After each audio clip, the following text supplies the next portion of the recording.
294টা MLA কে হিলিয়ে রেখে দিয়েছে। পিসি ভাইপো পাগল হয়ে গিয়েছে। আর কি ভাবছে আমাদের এখন 100 ক্যান্ডিডেট আছে, আমরা কি ভাঙড়টাকে হেলাতে পারবো না? কি এই শাসক দলের বিরুদ্ধে লড়াই হবে তো? চলবে তো? আপনারা রাজি আছেন?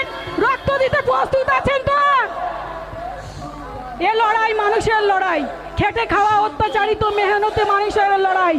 যারা ভাবছে আমাদের নমিনেশন চুরি করে নিয়েছে, গায়ে বাতাস দিয়ে বেড়াচ্ছে, তাই না, রিল্যাক্সে ঘুমাচ্ছে যে এবার মনে হয় ভাঙড়টা আমরা দখল করে নিয়েছি, অত সহজ নয়। আজকে এই মাঠটাকে চারিদিকে ক্যামেরাম্যানদের ঘুরিয়ে দেখাতে বলবো কত মানুষ ওদের রক্ত চক্ষুকে উপেক্ষা করে আজও পর্যন্ত আজই ভাঙড়ের মাটিতে আমাদের দেখে সাড়া দিয়েছে।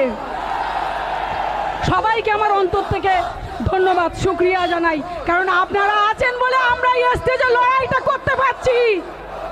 এ লড়াই চলবে যতদিন থাক।